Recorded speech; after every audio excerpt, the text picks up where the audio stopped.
Jason with Music Junkie Press. We're down here in Hayward, California today for a special event. We're at the Battle of the Bands, and guess who we have here? Faith and Bullets. Introduce yourselves, guys. Oh, hi. My name's Rick, I'm lead guitar. My name's Mr. Sparks, rhythm guitar. My name's Ryan McKinley, drums. I'm Stevie Mayhem, vocalist. And I am Abel Gunnar Lynch, and I play bass guitar for Faith and Bullets. Love it, guys. Now, how did Faith and Bullets form? Formed last year, Rick went looking for musicians. I joined, I followed up with these other guys, and we just all clicked together like brothers, so it was perfect.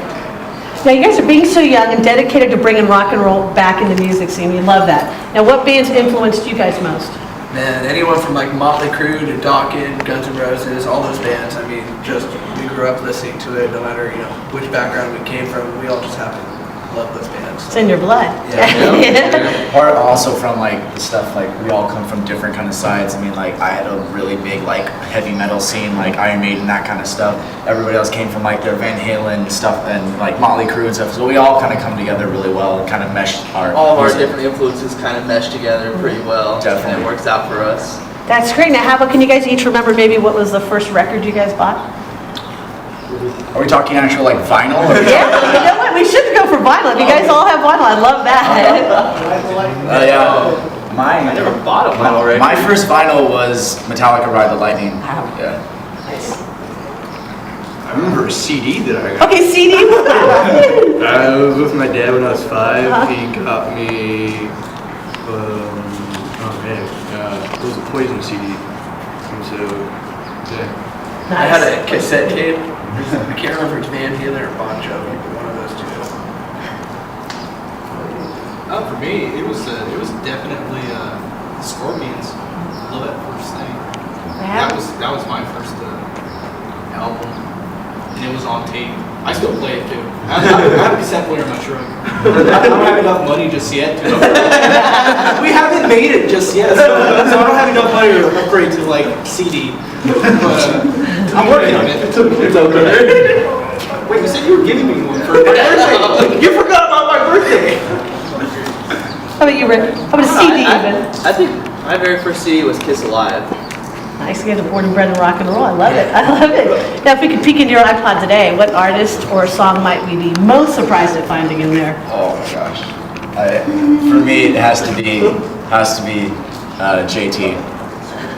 I don't know why. He's a star. Like he can act, he can sing, he can dance, he can do everything. So it's probably Same here. He's new. Justin Timberlake and Insecure. So I gotta go with the same answer for me. Love it.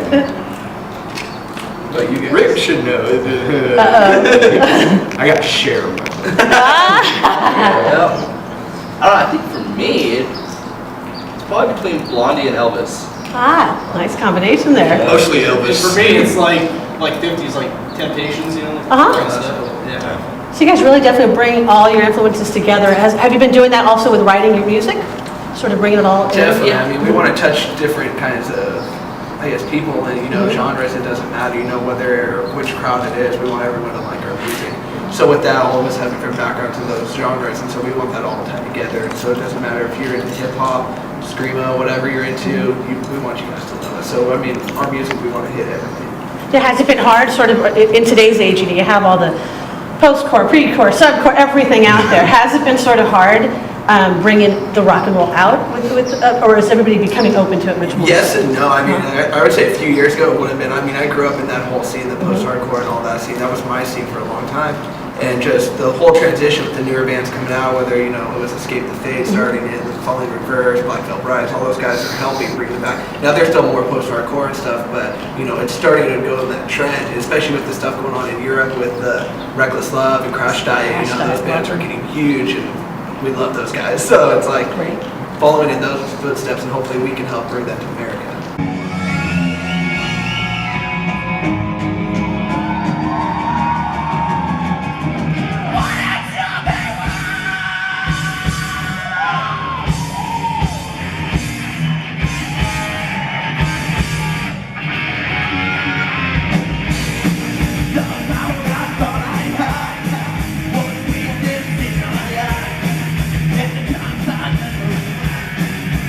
Pain,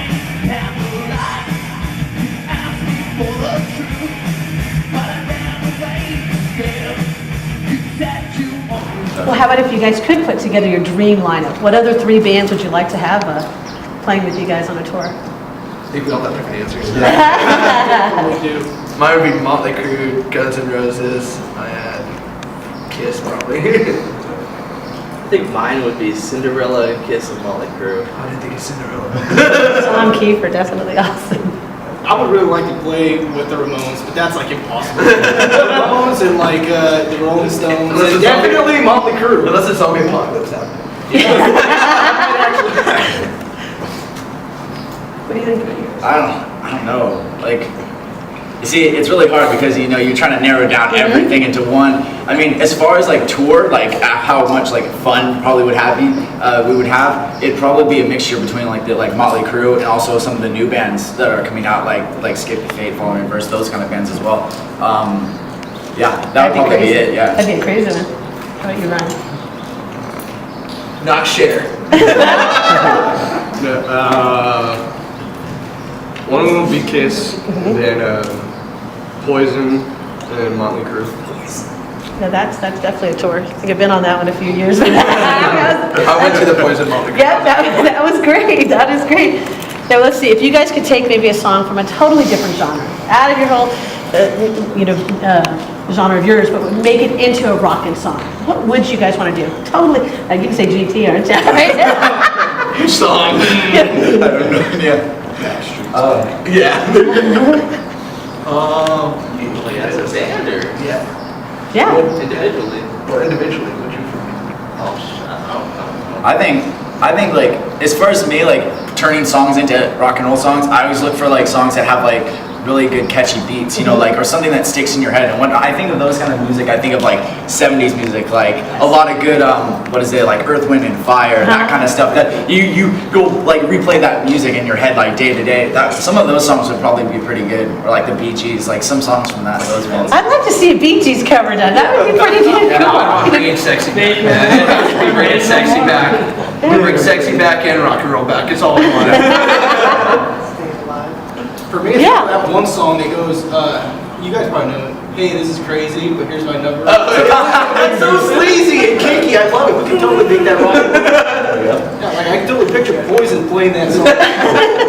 Well, it's great. A lot of the covers out there, I think the best ones have been done, where they totally take it and remake it and put their own style into it. So I think that's a big deal. Scary Kids has a really good one too. It's great to see it like that. Put some good ones out on those albums. I think now actually just Punko's 90s just released their whole list. Yeah, those are cool when they do